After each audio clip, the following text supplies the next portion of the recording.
नमस्कार, disclosure with Vinod में आपका स्वागत है। आज हमारे साथ डिस्क्लोज करेंगे advocate RS. Pathania, farmer MLA और स्पोक्स पर्सन है भारतीय जनता पार्टी। पठानिया साहब, आपका स्वागत है।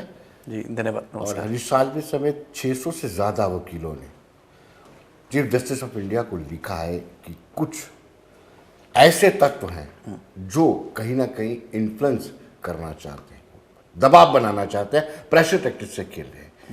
इस वक्त यानी अब चुनाव शुरू हो चुके हैं ऑलमोस्ट, और ये 18वीं लोकसभा होगी, और इस दौरान इस तरह का वकीलों का सामने आना आप कैसे कहते हैं? देखिए, भारत का संविधान, भारत के संविधान के अंदर की रूह उसकी जी, और संविधान की जो स्पिरिट, इसने पिछले 6-7 दशकों में बहुत सा इसमें बदलाव, नयापन और स्थिति और परिस्थिति के मुताबिक लचीलापन भी इसमें देखने को आया है। लेकिन पिछले चंद महीनों से हम भी वॉच करें, मैं छोटा सा कमेंट रेफर करूंगा। एक बहुत बड़े वकील, नाम लेने की जरूरत नहीं, वो ओपन कोर्ट में जज साहब को कहते हैं कि आप मेरे केस में ज़मानत नहीं दे रहे, इसका मतलब है कि सुप्रीम कोर्ट का जो इतिहास है वो अब सुनहरे अक्षरों में नहीं लिखा जाएगा जब इसका इतिहास लिखा जाएगा। तो इतनी बड़ी बात अदालत में कहना, मैं पेशे से खुद वकील हूँ, जिस विषय में मैं बहस करूं, मैं कभी उस विषय पे किसी को इंटरव्यू नहीं देता। We can not run parallel courts also. मैं एक आर्गूमेंट कोर्ट के सामने, जज के सामने करूंगा, एक मीडिया के सामने करके इन्फ्लुएंस करने की कोशिश करूंगा, नॉट एट ऑल। और आपको छोटा सा इसका मैं ले जाऊं, जब ये शोपियां डबल रेप वाला जो श्रीनगर में इंसिडेंट था, मैं भी उसमें एक पेटिशनर को रिप्रेजेंट कर रहा था श्रीनगर में, और मियां अब्दुल कयूम वो यही करते थे, वो जो बार प्रेसिडेंट थे उस वक्त जम्मू कश्मीर हाई कोर्ट के। वो पहले वो हाई कोर्ट की पेशी में, जिसमें वो खुद पेटिशनर थे, और जब उस पेशी में सीबीआई ने अपने एक साइंटिफिक एविडेंस में साबित किया कि ना इसमें किडनैपिंग है ना इसमें रेप है, और जब उसकी प्रेजेंटेशन हाई कोर्ट में चल रही थी, तो मियां क्यों बाहर मीडिया वालों से डायरेक्टली मुखातिब होकर वहाँ पे जाके ट्रायल कर रहे थे। मैंने उसको ऑब्जेक्शन लिया, और अल्टीमेटली मुझे याद है उस वक्त की जो खंडपीठ थी, चीफ जस्टिस थे, उन्होंने उनको मना किया कि आप ऐसा नहीं कर सकते, this amounts to abuse of the process of the court. तो जिस तरीके से भारत के कुछ दानिशमंद लोगों ने, हालांकि इस पर भी, चूंकि आपने कहा चुनाव आ गए हैं, इस पर भी कहीं राजनीति में कई मोटिव देने की बात की, कई लोगों ने अलग अलग तरीके, अलग अलग नज़रिए के साथ इसको एक, जिसे कहते हैं, प्रचारित और प्रसारित करने की कोशिश की है। लेकिन मेरा मानना है कि भारत का संविधान, भारत की संवैधानिक प्रणाली, और सबसे बड़ी बात है भारत की न्यायपालिका, अभी एक ऐसा अदारा, एक ऐसा इंस्टीट्यूशन है कि जिसपे अभी बाई एंड लार्ज तकरीबन लोगों का भी यकीन इस पे बना हुआ है जी, विश्वास लोगों का बना हुआ है। शायद छोटा सा इसका उदाहरण राम मंदिर का फैसला, मैं कहता हूँ ऐसा फैसला प्रधानमंत्री जी, हो सकता है राष्ट्रपति जी या देश की पार्लियामेंट भी करती तो शायद उस पर इतना, लेकिन चूंकि सुप्रीम कोर्ट में किया था तो इसलिए उसमें बहाल हो गया। ज्ञानवापी में भी देख लें कितने हॉट राइजिंग टेम्पर्स हैं, 370 पे भी देख लें, 370 पे भी देख लें। तो इस इंस्टीट्यूशन को बनाना, इस अदारे की खूबसूरती में ऐड करना, और इसको एक ऐसा अदारा बनाना कि जिस संविधान के ऊपर और भारत की संवैधानिक पद्धति और प्रणाली के ऊपर एक लास्ट, आखिरी एक आर्बिटर जिसे कहते हैं, फैसला करने वाला, ये एक अदारा बने, एक ऐसे इंस्टीट्यूशन बने, हम सब का इसमें। सर, ये बदलाव क्यों आ रहा है? जो क्रक्स है उस लेटर का, वो ये कहते हैं कि पहले आप प्ली देते हैं, उसके बाद आपके अनुकूल डिसीजन नहीं आता, आपके अनुकूल डिसीजन नहीं आता, फिर आप कोर्ट के अंदर और कोर्ट के बाहर मीडिया के साथ मिलकर के कोर्ट को बदनाम करने का प्रयत्न करते हैं, जो जनमानस के लिए एक खतरनाक सा। देखें, मैं अब ये विषय, हम तो सामान्य चर्चा कर रहे हैं, ये विषय कहीं और चला जाएगा। मेरा मानना है, मेरा एक कानूनी, एक जिसे कहते हैं एक ओपिनियन है, लीगल ओपिनियन है मेरा, कि ये कोर्ट की अवमानना, this amounts to contempt of the court. हाँ, एग्जैक्टली। अब ये किसे मैं केस लॉ से साबित कर सकता हूँ। आप इंग्लिश लॉ को स्टडी करें, आप इंग्लिश लॉ के साथ साथ जो कानून की जो जूरिस्प्रूडेंस है, जहाँ से कानून इवॉल्व किया, आप उसको स्टडी करें, और आप भारत का भी अगर केस लॉ स्टडी करें, दिस इज़ बैड। आप कोर्ट के कंडक्ट को और जजेस के साथ पर्सनल रिमार्क्स को आप पुट फोर्थ करके और बात करें, बहुत गलत है। अरुंधति राय का बड़ा एक स्पेसिफिक जजमेंट है, अरुंधति राय को नॉमिनल वो जो पनिशमेंट उसमें दी गई और उनको गिल्टी किया गया कोर्ट की अवमानना के लिए, वो एक मुझे लगता है कि लैंडमार्क जजमेंट है इसमें। अगर उसको देखें तो ये सब भी कॉन्टेम्प्ट ऑफ द कोर्ट एक नया आर्गूमेंट पब्लिक डोमेन में आया है। जी। और जैसे मैंने कहा, मेरा मानना है कि देश की संसद, देश की जो विधानपालिका, ऐसे ही देश की न्यायपालिका भी जी। ये अपने आप को किसी एक सेट जिसे कहते हैं, एक वो आयरन कास्ट में, एक मोल्ड में, एक सांचे में जिसे कहते हैं, हम इससे बाहर नहीं जाएंगे। ये कोई वो जिसे कहते हैं, ऐसा नहीं कि कोई वो जिसे कहते हैं कास्ट इन स्टोन, को पत्थर में डले हुए किसी कानून में नहीं चलते। जिस तरह पब्लिक ओपिनियन, जिस तरह लोगों का मन है, जिस तरह लोगों का संपर्क है, मान लीजिए जैसे एक एग्जाम्पल साइट करूंगा कि एक वक्त था, आज से 100 वर्ष पहले अंग्रेज़ों को जरूरत था एक कानून का, कानून है सेडिशन। बट आप सेडिशन को लेके आज पूरे देश में उठ रहा है कि सेडिशन को भारत की जो आचार संहिता है उससे निकाला जाए। एक था death punishment, to be hanged till death, जिसे कहते हैं सजाए मौत। अब सजाए मौत के लिए भी देश में एक ओपिनियन बन रहा है कि सजाए मौत को निकाल के उम्र कैद में इसको कन्वर्ट किया जाए उसमें। तो मेरा कहने का मतलब है, मैंने 2 एग्जाम्पल इसलिए साइट किए कि हमारी न्यायपालिका को भी, न्यायपालिका से जुड़ी पद्धतियों, प्रणालियों को भी और कानून को भी एक नया मोड़ लेना होगा, ताकि देश का इस 140 करोड़ के जनमानस का इस न्यायपालिका में विश्वास बन सके। हमारी न्यायपालिका पूरे विश्व के लिए एक जिसे कहते हैं इंस्टेंस, एक एग्जाम्पल, एक नकल करने का जिसे कहते हैं, एक ऐसा एक प्रावधान हम इसमें तैयार कर पाएँ और एक ऐसा माहौल बन पाए जिसमें देश आगे बढ़े, समाज आगे बढ़े। लेकिन पठानिया साहब, हरीश साल्वे पे ये आरोप है कि वो एसबीआई की तरफ से गए थे जी। और उन्होंने समय मांगा था। जी, एग्जैक्टली। तो अब वही अगुवाई कर रहे हैं, वही रहनुमाई कर रहे हैं 600 से ज़्यादा वकीलों की। देखिए, थोड़ा सा कांग्रेस इस पर ऑब्जेक्शन लगा दिया। देखिए, ऐसा है कि मैं बता दूं जी, एसबीआई वाले मेरे पास आते तो मैं भी उनका मुकदमा करता, मैं वकील हूँ। और मेरे पास केजरीवाल आए तो मैं उनको भी करूँगा। हालांकि मैं भाजपा का एक कार्यकर्ता हूँ, वो एक अलग, एक वकील का एक अलग चैप्टर है, पॉलिटिकल आइडियोलॉजी अलग। मुझे याद है मैं एक बार किसी बड़े वकील को पूछा मैंने कि श्रीनगर में क्या हुआ कि वो शोपियां डबल रेप में श्रीनगर की बार स्टेशन ने वो कर दिया कि हम किसी भी जिसे कहते हैं किसी भी आदमी को, किसी भी वकील को यहाँ पेश नहीं होने देंगे सरकार की ओर से या सिस्टम की ओर से, वरना उसको हम डिस्क्वालीफाई करेंगे। और बाद में सुप्रीम कोर्ट में उसमें अपना मोहर लगाई। मुझे बताइए, को मर्डरिस्ट है, को रेपिस्ट है, या केजरीवाल जी की तरह कट्टर बेईमान है कोई, ठीक, तो उसको उसकी सुनवाई कैसे हो जाएगी जब तक उसको रिप्रेजेंटेशन नहीं मिलेगी उसमें। तो कौन दोषी है, कौन दोष मुक्त है, कौन इनोसेंट है, और इसका फैसला तो अदालत करेगी नहीं। जब तक अदालत का फैसला नहीं आया तब तक जिसे कहते हैं अपॉर्चुनिटी ऑफ बीइंग हर्ड तो देना है उसको। तो वो कोई ऐसी बात नहीं उसमें इसको कनेक्शन के साथ जोड़ा जाए इलेक्टोरल बॉन्ड के साथ, नॉट एट ऑल। लेकिन कहीं ना कहीं उन्होंने, प्रधानमंत्री नरेंद्र मोदी ने जब ये स्टेटमेंट दिया है कि कांग्रेस का ये करैक्टर रहा है, कांग्रेस का करैक्टर रहा है डराना और धमकाना, और प्रधानमंत्री जी ने ये भी कहा है कि न्यायपालिका को तोड़ना और मरोड़ना, क्योंकि उन्होंने रेफरेंस दिया होगा, वो गोलकनाथ आपके ध्यान में होगा 13 और 12 जजों का जो फैसला, कि इंदिरा जी का मानना था कि पार्लियामेंट कुछ भी कर सकता है, लेकिन आखिरकार देश की न्यायपालिका ने उस वक़्त एक टफ स्टैंड रखा। 13 और 12 जजों के बेंच से वो फैसला आया है कि वो जो बेसिक स्ट्रक्चर है, जो बुनियादी ढांचा है संविधान का, उसे पार्लियामेंट उसे अमेंड नहीं कर सकता, उसकी तरमीम नहीं कर सकता उसमें। तो मुझे लगता है प्रधानमंत्री जी ने अपना रेफरेंस उसको दिया है। और बार बार जज को सुपरसीड करना, चीफ जस्टिस को सुपरसीड करना, न्यायपालिका में हस्तक्षेप करना, और ये कांग्रेस ने ही इसी देश में एक नई प्रथा, एक नया कल्चर की जिसे कहते हैं शुरुआत की। और ये शुरुआत मुझे लगता है इस देश के लिए, इस देश के लोकतंत्र के लिए, इस देश के जनमानस के लिए और एक विकसित भारत की कल्पना के लिए बहुत खतरनाक है। मुझे लगता है हम सबको इस पे आमराय बनानी पड़ेगी, अपने राजनीतिक छोटे छोटे भेदभाव या फ़ायदा और नुकसान से ऊपर उठ के। शाहबानो का केस मतलब शुरुआत, एग्जैक्टली, ये second nail in the coffin, बिल्कुल ठीक कहा जी। शाहबानो का केस, उससे पहले गोलकनाथ वाला केस, फिर केशवानंद भारती वाला केस, 13-12 वाला फैसला, शाहबानो वाला केस जी। आप एक कोर्ट के ओपिनियन को एक महिलाओं के विरुद्ध और मुस्लिम महिलाओं के विरुद्ध आप कानून पास करके तुष्टीकरण की नीति करेंगे, ये तो गलत होगा।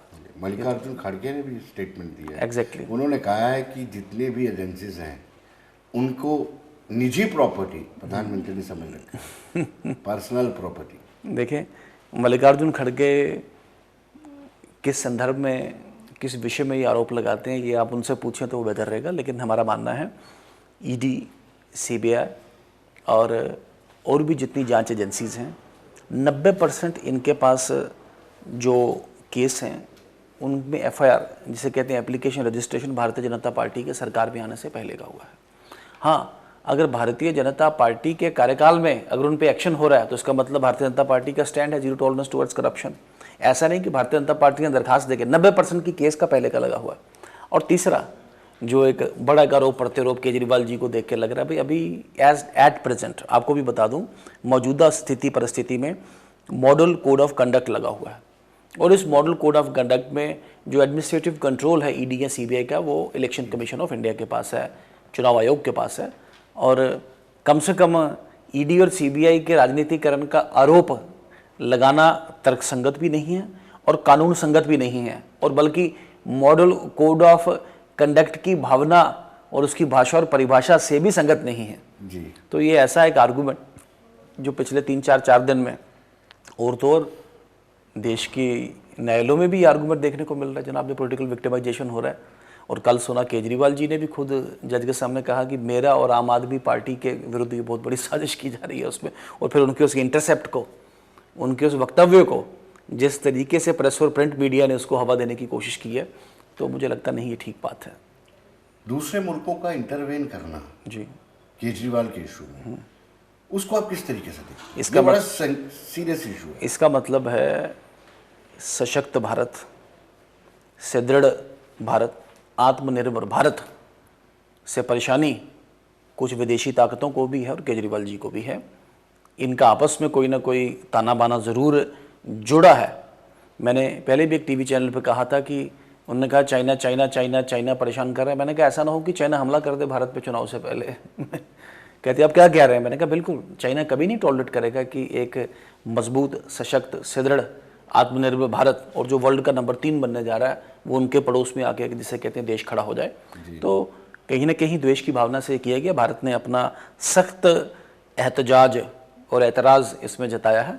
मुझे उम्मीद है ऐसी हिमाकत के साथ पड़ोसी मुल्क या पूरे विश्व की जिसे कहते हैं वर्ल्ड कम्युनिटी, भारत का एक आंतरिक मामला है और ये तो अंतर्राष्ट्रीय विषय है ही नहीं। इसमें एक भ्रष्टाचार के विरुद्ध एक कट्टर बेईमान एक नेता जो बार बार भ्रष्टाचार की बात करते तो उन्हीं का बयान है कि सोनिया गांधी को थोड़े दिन के लिए रिमांड पे भेजो, सारी सच्चाई बाहर आ जाएगी। तो आज आपको रिमांड पे जाने से डर क्या है? उसमें दूध का दूध, पानी का पानी क्यों नहीं? आप देखें, स्वास्थ्य मंत्री उनके, शिक्षा मंत्री उनके, डिप्टी चीफ मिनिस्टर उनके, मेंबर पार्लियामेंट उनके, कारपोरेटर उनके, पार्षद उनके, कब से जेल की हिरासत में, हाई कोर्ट, सुप्रीम कोर्ट, स्थानीय कोर्ट, हर जगह। कोर्ट तो किसी पार्टी विशेष की कोई, जिसे सबकी बात कर रहा हूँ इसी घोटाले को लेके। अगर कोर्ट ने भी अल्टीमेटली इस घोटाले पे स्टैंप लगाई है, या prevention of money laundering act जिसके तहत ये गिरफ्तारियां हुई हैं उस पर भी सुप्रीम कोर्ट ने बार बार अगर अपनी मोहर लगाई है, तो देश के सामने ये खोखला विषय बनाने की जो कोशिश आम आदमी पार्टी द्वारा की जा रही है, मुझे लगता है ना देश बर्दाश्त करेगा, ना देश का जनमानस बर्दाश्त करेगा। नहीं, कांग्रेस भी कह रही है जी कि भ्रष्टाचार के आरोप साबित नहीं हुए हैं और एक यूटी कैपिटल, इंडिया की कैपिटल के यूटी के चीफ मिनिस्टर को इस तरह से रखा जाना असंवैधानिक है, गैर कानूनी है। देखें, मुझे थोड़ी कांग्रेस पे जिसे कहते हैं और कांग्रेस का जो अभी जो लोग उसको ड्राइव कर रहे हैं बेसिकली, उन पे, उनकी दुर्दशा पे और मानसिक दुर्दशा पे थोड़ा मुझे एक जिसे कहते हैं अपने आप से भी बड़ी एक lack of optimism, lack of hope, जिसे लाइक होपलेसनेस मुझे लगती है। कांग्रेस ही लिक्वर स्कैम, शराब घोटाला की जिसकी शिकायत जो पब्लिक डोमेन में लाया वो कांग्रेस ने ही लाया। अरे भी अब शराब घोटाले पे एक्शन हो रहा है, अब चोर चोर आप बसेरे भाई फिर इकट्ठा करके फिर हमें तमाशा करोगे क्या? लेकिन ये देश सब जानता है, जनता सब जानती है, और ये दोहरे मापदंड से जनता में जाना और जनता को समझना कि जनता को जो हम बोलेंगे, जो फीड करेंगे वही जनता में चलेंगे, वही नैरेटिव हम बनाएंगे, ये बात बनेगी नहीं। 21वीं सदी की जनता, विकसित भारत का भारत अपना नैरेटिव खुद तय करता है और तथ्यों पे, आधार पे, तर्क पे बात होती है, और तथ्य और आधार के जिसे कहते हैं तर्क पे ये कांग्रेस और आम आदमी पार्टी दोनों धरे के धरे हैं, पूरा का पूरा इंडिया गठबंधन धरा का धरा है। लेकिन पॉलिटिक्स भी क्या चीज है ना। केजरीवाल खुद कहते थे 2 दिन इनको अरेस्ट करो, क्वेश्चनिंग करो, विजिंग करो, उसके बाद आपको पता चल जाएगा। बिल्कुल। और लीकर पॉलिसी को लेकर के सबसे पहले कांग्रेस ने मुद्दा उठाया था, आज वो कह रहे हैं कि भ्रष्टाचार के आरोप साबित नहीं है। आप अनावश्यक घसीटते हैं। मुझे लगता है कि सुप्रीम कोर्ट से ज़्यादा पावर कांग्रेस ने ले ली है। जब सुप्रीम कोर्ट ने इस शराब घोटाले में अपनी को टिप्पणी देने से ना कर दी और उनकी ज़मानत अर्जियों को लेके भी सुप्रीम कोर्ट ने कोई अपनी ओर से कोई ऐसी कोई इंक्लिनेशन दिखाई नहीं, और आप एक फ़ैसला सुना रहे हैं जी, ये साबित नहीं होता उसमें जी। तो केजरीवाल जी डे 1 से रात को सुप्रीम कोर्ट में उन्होंने अर्जी लगाई, अलाउ नहीं हुई। दूसरे दिन सुप्रीम कोर्ट में अर्जी वापस ली, अपने रिमांड को चैलेंज किया, कल फिर उस रिमांड को चैलेंज किया और उस रिमांड ऑर्डर को लेके हाई कोर्ट में भी लेके गए, लेकिन कोई भी उनको रिलीफ जिसे कहते हैं उस अदालत से नहीं मिल पाया। तो अब ये अलग अलग दाएं बाएं से प्रेशर क्रिएट करके माहौल, वो कहते हैं ना माई वे और दी हाईवे, आज अंग्रेजी में आजकल एक नया ईडियम चला है, अगर मेरा रास्ता है तो ठीक है, नहीं तो फिर हाईवे है।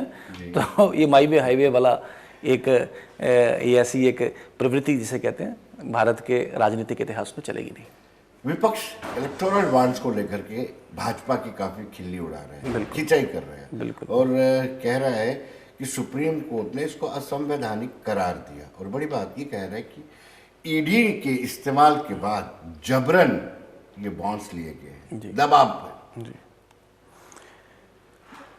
काफ़ी सारे स्टोरीज न्यूज़ बॉन्ड को लेके और ख़ासकर शरथ रेड्डी में आपकी आर्गूमेंट को डेवलप करूँ, उनको लेके पब्लिक एक जनता के एक डोमेन में, पब्लिक डोमेन में लाने की कोशिश की गई है। भारत की चुनावी प्रक्रिया इससे पहले काले धन से चलती थी, और वो अटैची बोरी और वो एक प्रथा थी कि बड़े बड़े व्यापारी जिससे देते जिससे चुनाव लड़े जाते थे जी। भारतीय जनता पार्टी ने, मैं आज भी स्टैंड करता हूँ, सुप्रीम कोर्ट के फैसले का सम्मान है, लेकिन जो कोशिश थी भारतीय जनता पार्टी की और उस वक्त अरुण जेटली जी की, कम से कम वो बोरी अटैची और वो थैली से हटके इलेक्टोरल बॉन्ड पे हम आए। बट सुप्रीम कोर्ट ने अब कहा है कि हम 1 कदम किया, सुप्रीम कोर्ट ने कहा 2 कदम चलिए। सुप्रीम कोर्ट ने कहा इसको ओपन कीजिए। हमारा मानना था कि इलेक्टोरल बॉन्ड में सुप्रीम कोर्ट ने ये नहीं कहा कि इलेक्टोरल बॉन्ड लेना गैर संवैधानिक है, सुप्रीम कोर्ट ने ये कहा है कि उसका छुपाना, वो पब्लिक डोमेन में लाना, वो कुछ हद तक उसने वो जो इसे पूरा प्लान करके दिया है। तो मेरा मानना है कि वो पब्लिक डोमेन में भी हम लाए, और पब्लिक डोमेन में भी इसमें कोई बड़ी बात नहीं कि भारतीय जनता पार्टी चूँकि एक सत्तारूढ़ पार्टी है, भारतीय जनता पार्टी के पास इलेक्टोरल बॉन्ड्स का एनकैशमेंट ज़्यादा हुआ है बाकी दलों की गिनती में अगर, लेकिन दूसरी ओर से अगर आप देखें पर मेंबर पार्लियामेंट से देखें, अगर आप 303 आपके, हमारे 303 हैं, तो अगर पर एमपी के हिसाब से अगर आप गिनती करें तो टीएमसी, यो बीआरएस और बाकी राजनीतिक पार्टियां भी, और यहाँ तो उन्होंने लिया ना, इन्होंने भी लिया इलेक्टोरल बॉन्ड, सभी ने लिया। तो अब भारतीय जनता पार्टी पे 1324 करोड़ लिया। एग्जैक्टली जी बिल्कुल। लेकिन पठानिया साहब, बहुत सारे ऐसे उदाहरण हैं कि आपने किसी कंपनी को पहले ईडी ने छापा मारा, उसके बाद उस कंपनी ने आपको बांध लिए, उसके बाद आपने उसको क्लीन चिट दे दी। ये चीज़ें कहीं ना कहीं आपको ग्रिल करने के लिए मजबूर कर देती। देखिए, मैंने कहा शरथ रेड्डी वाला केस इसमें उभर के आया, फिर आंध्र प्रदेश में भी वो जो साउथ कार्टर वाले जो बाप और बेटा वो चुनाव लड़ना चाहता था, उनका बेटा, उनकी भी एक बात एक पब्लिक डोमेन में आई है।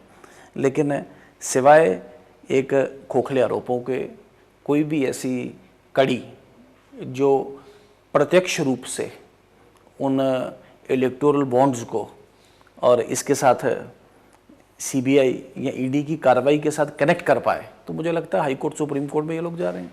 तो ये वो सारे पक्ष मीडिया में कम और सुप्रीम कोर्ट में ज़्यादा वहाँ पे जिसे कहते हैं बहाली करें और पूरा बताने की कोशिश करें कि सारा का सारा सिस्टम धरा का धरा है, प्लान्ड है, तो मुझे लगता है वो एक अच्छा रास्ता रहेगा और तर्कसंगत भी रहेगा। बीफ के कारोबारियों ने भी दिया है, ये एक चीज कहीं ना कहीं वहाँ पर ऑब्जेक्शन करते हैं कांग्रेस वाले, जो हिंदू की बात करते हैं, सनातन धर्म की बात करते हैं, गोमाता को गो कहते हैं। इसकी बीफ वाले अगर ट्रेड की अगर पूरी भाषा और परिभाषा अगर आप देखें तो बीफ ट्रेड में सबसे पहले तो वो गौ वाला मांस आता होगा, लेकिन सारा ये गौ मांस ही, ये भी ऐसी बात नहीं है। yes. लेकिन दूसरा, जैसे आप कह रहे हैं कि इलेक्टोरल बॉन्ड्स लेने से पहले उसकी प्राइवेसी एक मेंटेन करनी और उसमें लाना, और अगर वो आए हैं इसमें तो ये एग्जैक्ट डिटेल्स मुझे लगता है स्टडी करके बीफ वाली कंपनी, क्या ये नोन था उस वक्त, क्या ये इस इलीगल काम में, गौ वाले काम में लगती थी नहीं लगती थी। और तीसरा, इसमें कोई छुपाने वाली बात नहीं, पूरे देश में एक विचार परिवार से कुछ दल हैं जो उस पर एक अवेयरनेस पैदा कर रहे हैं, लोगों में जागरूकता तैयार कर रहे हैं, लेकिन बीफ अभी ऑफेंस नहीं है पूरे देश भर में, काफ़ी सारी स्टेट्स में तकरीबन। काउ स्लॉटर, काउ स्मगलिंग सिर्फ जम्मू कश्मीर में था आरपीसी में, लेकिन आजकल भी आईपीसी अब लग गया, तो उसमें भी उसका कोई काउ स्मगलिंग और स्लॉटरिंग का कोई ऐसा प्रावधान यहाँ पे नहीं है।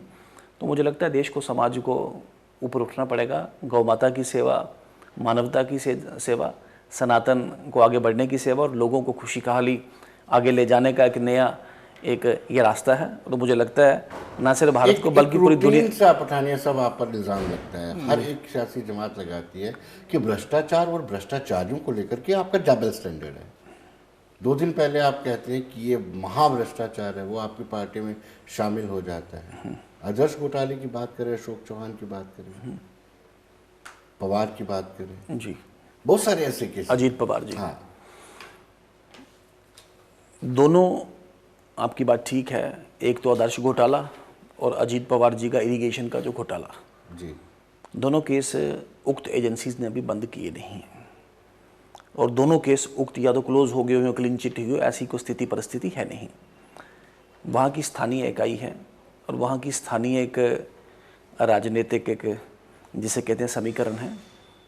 किन राजनीतिक समीकरणों और उन परिस्थितियों के मुताबिक उन दोनों को, एक को तो डिप्टी चीफ मिनिस्टर और दूसरे को मेंबर पार्लियामेंट खड़ा करने का दिया, वो मैं उस पर तफसील से भी बात नहीं कर सकता, क्योंकि वहाँ की स्थानीय इकाई की कोई उसमें कोई एक अपनी जिसे कहते हैं, मैंने कहा कि कोई बारीकियाँ नहीं होंगी। लेकिन भारतीय जनता पार्टी बिल्कुल साफ और स्पष्ट है, भ्रष्टाचार पे Bharatiya Janata party zero tolerance में यकीन रखती है जी। और जो भी उसमें लिप्त पाया जाएगा, बिना पार्टी के, बिना मज़हब मिल्लत के, क्षेत्र के, या बिना किसी के भाई भतीजावाद के, उस पर बिल्कुल सख्ती के साथ कार्रवाई होगी और कानून जो है अपना रास्ता लेगा।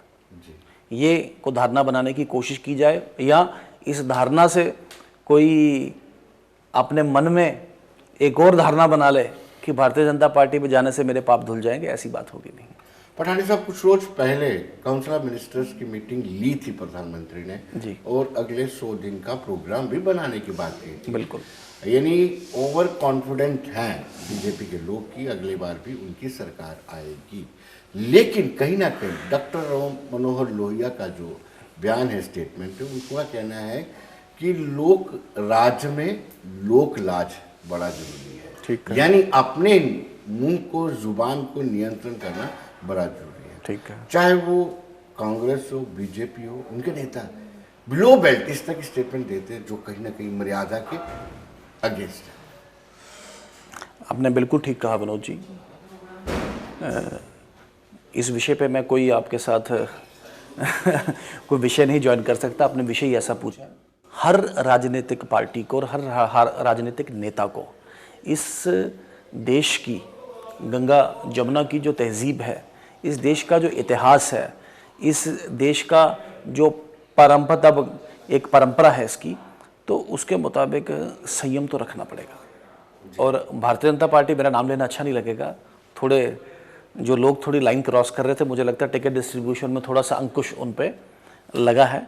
आजकल मीडिया, और सबसे बड़ी बात है सोशल मीडिया का ज़माना है। एक इतनी सी पोस्ट भी आपकी वो कितना आग लगाने का काम करे। वो माचिस से लगाई हुई आग आप बुझा सकते हैं, लेकिन वो जो आग लगी हुई आपकी सोशल मीडिया पोस्ट के साथ, तो उस देश का पूरा माहौल, इस देश के विकास पूर्ण एक एटमॉस्फेयर को, इसके वातावरण को ख़राब कर सकती है। इससे हमें परहेज़ रखना चाहिए। राजनीतिक लोगों को तो इसका बिल्कुल दोगुना जिसे कहते हैं परहेज़ रखना चाहिए, ये हमारा मानना है। और भारतीय जनता पार्टी भी मुझे लगता है इसमें साफ और स्पष्ट है। पठानिया साहब, आपने 103 लोगों की अभी तक जी सिटिंग एमपीएस की टिकट्स काटी हैं। ठीक है, वो नॉन परफॉर्मिंग गिने जाएंगे। फिर दूसरा, कुछ लोगों को आपने टिकट दिया और उन्होंने एतराज़ जाहिर किया कि हम चुनाव नहीं लड़ेंगे। ये एक अच्छा संकेत नहीं जाता टीम के लिए। जी, ठीक कह रहे हैं। देखें, मैंने कहा कि बड़ा विविध भारत है, विशाल भारत है, और इस विशाल विविध भारत में इतना बड़ा देश, 500 550 सीट, तो कई जगह रहता होगा किसी को टिकट दी, वो पहले तैयार था बाद में तैयार नहीं, या मानसिक रूप से।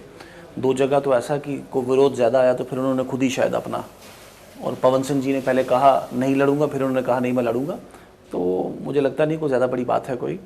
जहाँ तक ऐसा नहीं है कोई भी आदमी, मुझे लगता नहीं Bharatiya Janata party non performer जिनकी टिकट काटेगी, स्थिति परिस्थिति और मौजूदा माहौल के मुताबिक ये फैसला लिया गया होगा। लेकिन पार्टी से किसी को निकाला नहीं गया, सभी पार्टी के अनुशासित एक कार्यकर्ता है। मैं पिछले दिनों एक अंग्रेजी के मुख्य चैनल मेरे नाव पे था, तो मुझसे सवाल पूछा गया कि वरुण गांधी का टिकट क्यों काटा गया। मैंने कहा वरुण गांधी जी पार्टी के सम्माननीय नेता हैं, क्या भारतीय जनता पार्टी ने उनको पार्टी से निष्कासित कर दिया गया, या क्या अपना लीडरशिप जिसे कहते हैं नेतृत्व साबित करने के लिए आपको लोकसभा में ही जाके कर सकते हैं क्या। तो संगठन में कई काम हैं, कई जिम्मेवारियां हैं, और मुझे पूरा लगता था, मैंने कहा कि वरुण गांधी जी के अपने उनके क्षमता का, उनके शौर्य का और उनकी जिसे कहते हैं समझ का पार्टी पूरा फ़ायदा उठाएगी, और वो पार्टी हित के लिए, देश हित के लिए, समाज हित के लिए काम करें। जम्मू की 2 सीटों को आपने रिपीट किया लगातार तीसरी बार, कहीं एंटी इनकम्पेंसी फैक्टर तो नहीं फेस करना पड़ेगा? देखिए, भारतीय जनता पार्टी अनुशासन और अनुशासित एक कैडर बेस्ड राजनीतिक पार्टी है। भारतीय जनता पार्टी में पन्ना प्रमुख, पोलिंग बूथ, शक्ति केंद्र, मंडल, जिला, प्रांत, और उसके बाद दिल्ली में एक पार्लियामेंट्री बोर्ड। पार्लियामेंट्री बोर्ड ने फैसला करके दोनों कैंडिडेट्स को रिपीट किया है, और दोनों कैंडिडेट इन पे जनता का भी और पार्टी के कार्यकर्ताओं का भी मुझे लगता है एक असीम विश्वास भी है, और एक इन पे इनकी परफॉर्मेंस को लेके भी, इनकी कार्यपद्धति को भी लेके मुझे लगता है कि पार्टी हाईकमांड भी एक निश्चित है कि जम्मू कश्मीर को नई दिशा देने में दोनों नया काम, एक मील के पत्थर का काम करेंगे। तो मुझे लगता है कि जिस तरीके का माहौल है, दोनों सीटें भारतीय जनता पार्टी जीतेगी, बल्कि 5 की 5 सीटों पर भारतीय जनता पार्टी का एक पूरा का पूरा गलबा रहेगा, और कश्मीर में भी मुझे लगता है इस बार कमल ज़रूर खिलेगा। कश्मीर को लेकर के भी आप अपने पत्ते नहीं खोल रहे हैं, सुना है ABCD टीम को सपोर्ट करेंगे? अभी समय है, तो समय से पहले पत्ते खोलना भी मुझे लगता है ताश की वो एक गेम के जिसे कहते हैं रूल्स के विरुद्ध होता है। तो समय है, तो ताश तब तक पत्ते क्लोज रखेंगे, और मैंने कहा कि कश्मीर में कमल खिलेगा। पठान साहब, बहुत बहुत शुक्रिया आपका। धन्यवाद। Thank you very much. धन्यवाद साहब, धन्यवाद, नमस्कार। तो दोस्तों, बने रहिए देश दुनिया की खबरों के लिए, और मुझे दीजिए इजाज़त। नमस्कार।